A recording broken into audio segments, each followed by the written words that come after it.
Hello, I'm television and radio producer-presenter Rob McKnight.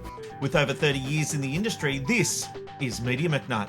Well, Nat Bass and Rob Mills are facing a major backlash from the musical community after they were cast as the leads in the upcoming musical Waitress. Now, the issue stems from the idea that the two are considered stunt casting by serious musical aficionados. Here are a couple of reactions that sum up the general feeling. Are these really the best people for these roles? Like, I'm sure Nat Bass is a lovely person, but is she right to play Jenna? I don't really just want to accept something because it's commercially viable. Can we not dream bigger for Australian musical theatre?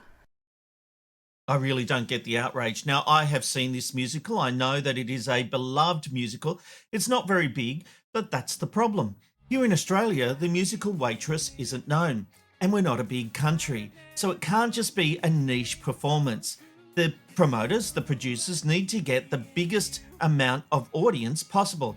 And from my understanding, there are sold out shows or some shows with just 4 seats left. So that means people are actually interested in the Australian production. And look at Nat Bass. She's had plenty of experience in musical theatre. This isn't her first rodeo, and people are saying she's an older woman playing a 25-year-old or 25-year-ish something. Well, that's the same as the creator of the musical. Now, I don't know some of the other names that we're seeing now, but it would appear to me that they are getting a chance to perform in a show that could go big based on the star power and the pulling power of John Waters, Rob Mills, and Nat Bass. I really don't understand why this is being considered in the problem. Because musical theatre in this country is fraught with danger. Just last year, Back to the Future, the musical, was canned and plans for a national tour were dropped after poor ticket sales. Now, the show starred Roger Bart as Doc Brown and Axel Duffy as Marty McFly. And I don't mean to be rude when I say this, but they're not exactly household names. So, you can have the integrity of musical theatre and have no sales, or you can have people that will actually do a good job, have a bit of star power, and bring in the ticket sales. I think this is one that maybe we can agree can use all the star power it can get. When a show like Back to the Future, that is a big brand, can't sustain an audience, you've got to be smart about your casting choices. Have you checked out the latest range of McKnight Tonight merch? You could look sexy in a t-shirt or even one of these caps. Or you could have a Rob's Rant with me every day by getting your own mug. But maybe you're the kind of person who prefers a back-end quickie. Well, you can get them all and more at McKnightTonight.myshopify.com. That's McKnightTonight.myshopify.com. Get some merch, help us out, and you'll look good doing it. Here comes McKnight Tonight. Well, it seems Channel 9's online sensation Love Island Australia is on the move. Word has reached Media McKnight from a very trusted source that production is planning to move away from its current location in Mallorca. The most likely location, although not confirmed, is Fiji, where Love Island USA is shot. Now, this would allow the Australian production to be closer to home, but still jump on the back of other productions. The show has been a massive hit for Nine online, and Sophie Monk shines as host, and she is expected to stay with the franchise no matter where it's filmed.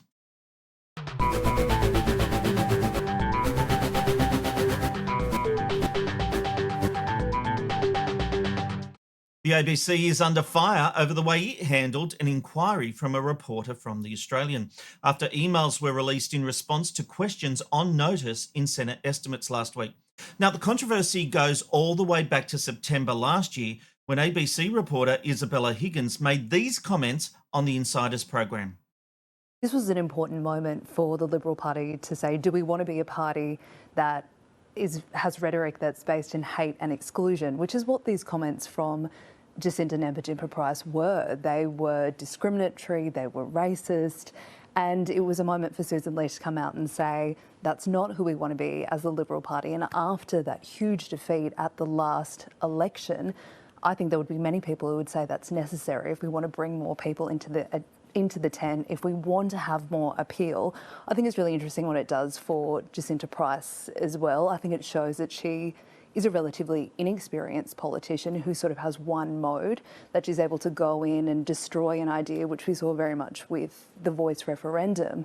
But when it comes to selling a vision or talking about complicated or nuanced policy areas, she's not really able to do that yet. When she was put under pressure, she made these comments, and whether she, it was a remark she made under pressure or if she said it with intent, it shows she's either an amateur in some ways or that she has the ability to make major miscalculations. Well, just to pick up on what you said there, I mean, she did offer corrections.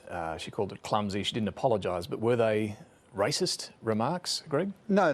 Look, Jacinta Price is not a racist. That's, with respect, that's a preposterous assertion. It was a big thing to say, but that's not the issue here. At issue is the way ABC News boss Justin Stevens declared Higgins must be supported despite his admission he had not seen the comments. According to Steve Jackson in the Australia's Media Diary, Stevens sent an email to senior news editors and comms team saying, "Hi Sam et al. I was at a function this morning and haven't seen the show yet. Can you let us know your thoughts? Supporting Isabella's journalism and work for the ABC regardless will be important." That email was sent just 6 minutes after journalist James Madden sent his inquiry to Stevens. The part raising eyebrows and serious concerns, though, is Stevens telling his troops that they need to back Higgins despite not knowing what she had said. It's bizarre stuff. The story was followed up by Peter Van Onselen in the Daily Mail, who took issue with the word used by Stevens in his email when he said, "Supporting Isabella's journalism and work for the ABC regardless will be important." As Van Onselen puts it, regardless of what? As in, regardless of the facts of the complaints being made, or regardless of what any investigation might ultimately determine. It is hard to overstate how damning that one word is. It's what you say when the priority isn't whether the journalism was sound or not, but whether the institution looks united to repel criticism, however fair or unfair it might be. And he's right. To make a determination that you will support the journalist no matter what she has said is problematic. The fact that he did this before seeing it himself and making a judgment call. Now, if he had seen it and put in the email, "I have looked at this, the following guest repealed her accusation, I think we're fine. She gave an opinion on an opinion-based program, we can defend that," then fine. But that's not what he said. He told his staff to back her no matter what.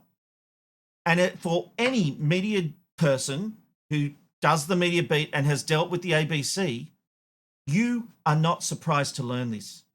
The ABC are not forthcoming. They see every inquiry as an attack. They see every question as trying to defund the ABC. I'm not an ABC hater. I do regular slots on ABC radio stations all around the country. So I am not here to defund the ABC or get rid of it. I believe in the ABC. But I also believe it needs to be held to the highest standards. And I think that a situation like this needs to be taken seriously, even if you ultimately decide to defend your reporter. What's also interesting is the timing of these emails were removed when they were supplied to Senate estimates, according to the report in The Australian. It's only because it was The Australian who sent the emails in the first place that they knew he had sent his email 6 minutes after. Remember, it's not the crime that'll do you, it's often the cover-up.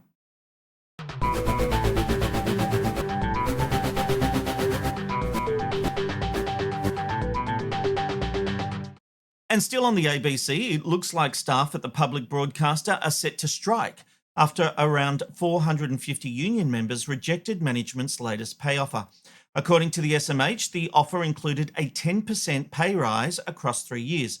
Now, the 10% comprises a 3.5% rise in the first year, followed by rises of 3.25% in the second and third years.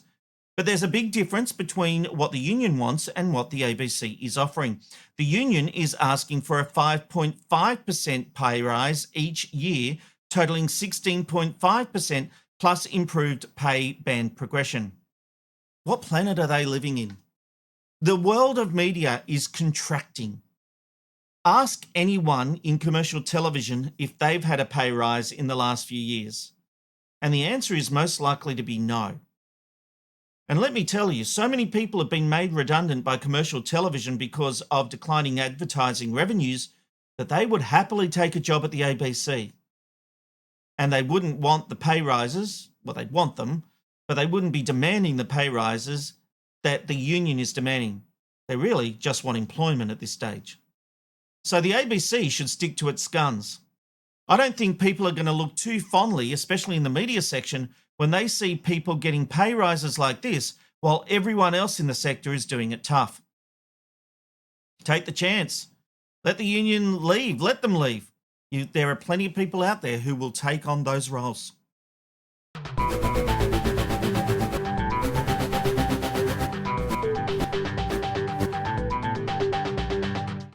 Last week, I announced the launch of Video Podcast Services, a service designed to help podcasters upgrade their video offering. The idea is simple. Use the technology and industry experience I have to create professional-looking video podcasts, which are becoming the way people consume your content. And the better it looks, the more engaged those watching become.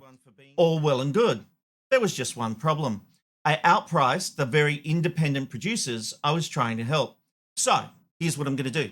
If you're an independent podcast producer, not part of a big company, I am going to offer you the service for just $80 per record for the basic package. The normal price is $250, and I'll even throw in the ability to live stream. Now, I have used this technology to produce specials like this for 7 News Spotlight. This was an online special about Greg Lynn. I had one person in Melbourne and I had another in Byron Bay, and it looks broadcast quality and I think looks terrific. But the timing of this couldn't be better for people looking to upgrade to video podcasting, because just today Apple announced it would be introducing video to its podcasts. And as you can see there, they're looking at a widescreen format. The days of vertical video are going. Netflix is jumping into some vertical video to follow on what's happening on social media, but they're sort of sitting on the fence because they're also going widescreen with YouTube podcasters that they're snapping up and putting on their service. Whichever way you look at it though, video is happening. So if you're an independent podcaster and you want a leg up trying to get video happening and even live stream, just go to videopodcast.online. That's videopodcast.online, or send me an email. It's robert@videopodcast.online. Yes, Robert, not Rob. Robert@videopodcast.online. I'm ready to help.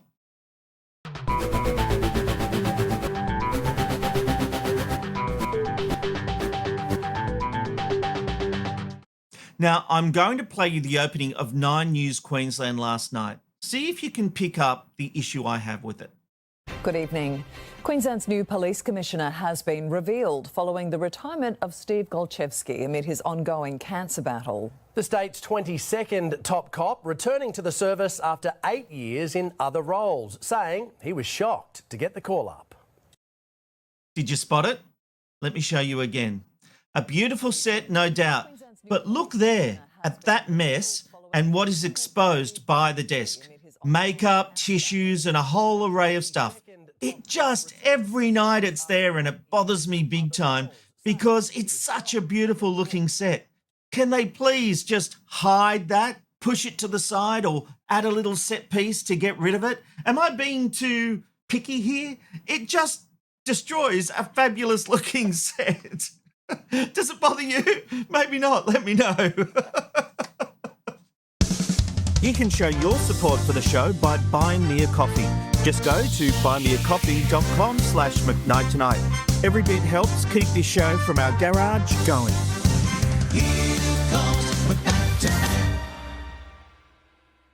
What is the media's role when it comes to reporting politics? I heard the most extraordinary statement last week on the 7:30 report, the night before Sussan Ley was deposed as leader of the Liberal Party. Do you believe she can turn around the fortunes of the Liberal Party? Yes, I do believe that. I think that from the very beginning, she hasn't had the full support of the party room. And dare I say, she hasn't had the full support of much of the media either. They've sort of gone out of their way to try and, I felt, undermine her. I can't point to individuals or media outlets, but that's the sense that I've got. And in fact, a lot of women have actually said that to me. Gee, people aren't really giving her a go, are they? Are you serious? One, you make a statement that the media hasn't supported her, but you can't give any examples. And second, it's not the media's role to support a politician. It is the media's role to report what they're doing. Report, not support. The accusation that the media didn't get behind Sussan Ley and give her a fair go, that is not the media's job. And if that has been the role of the media and that's your perception of what the media should be doing, Melissa Price, that's a major issue. I just find this shocking that it could even be discussed. You can talk about the support of the party, you can talk about the links to the media, all that kind of stuff, but you cannot blame the media for what is happening with Sussan Ley. She has made the decisions that led to this point where the Liberal Party has had its lowest polling, I think, ever, as One Nation rises. Don't blame the media for that. Take responsibility.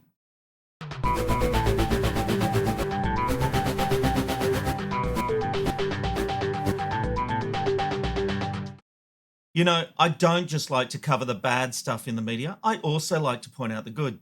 So this week, instead of shit I just don't care about, we're going to have a tip of the hat. In fact, I've got a hat here. I'm going to have a tip of the hat. And this recent 60 Minutes promo is not just good, it's bloody good. Kind of feels like we're on a Mad Max adventure. Did you play any role in your wife's murder? Let's have trial by combat. So you came back for revenge? Retribution.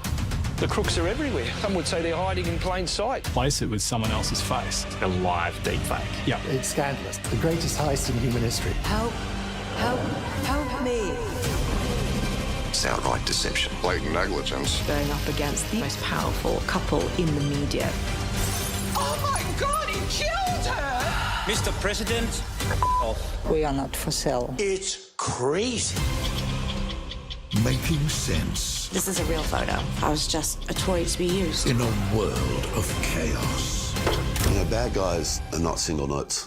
60 Minutes Australia Let's go. is back.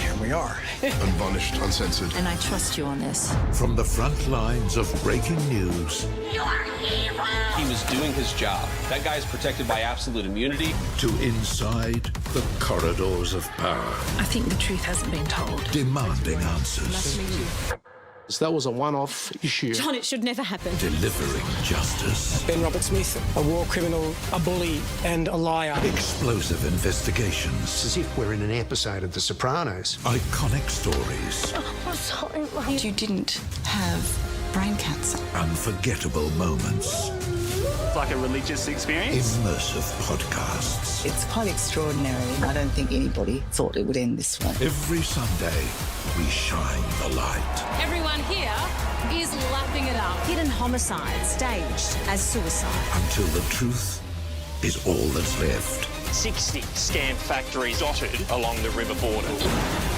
We haven't seen anything like this in the world before. What will you discover next? Here we go. We are going. It's worse than a tragedy. It's a crime. Watch this face. People forget how amazing human beings are and what we can do. 60 Minutes Australia starts Sunday, February 22. That is an amazing promo. Seriously, a tip of the hat. You don't often see promos that really pull you in these days. It's all a bit of the same old, same old. But what that promo does, it makes 60 Minutes feel more than just a once-a-week show. It makes it feel like a news program covering the big moments. It shows you what it's doing online, whether it's the podcast studio that they use or the YouTube online videos, which they better be thankful for because they're making millions of dollars each year for 60 Minutes and Channel 9. I think the figure's around 8 million from memory, but it's certainly making a lot of money. And so this promo shows you everything that 60 Minutes is about. the history of 60 Minutes, what it's achieved, the interviews that it's had, what it's doing now, and what you can expect from the future. This ticks every box. And I mean it when I say a tip of the hat to the person who made that promo. If I was still making Spotlight promos, I'd have looked at that and gone, Jesus Christ, we need to up our game. That is a brilliant promo.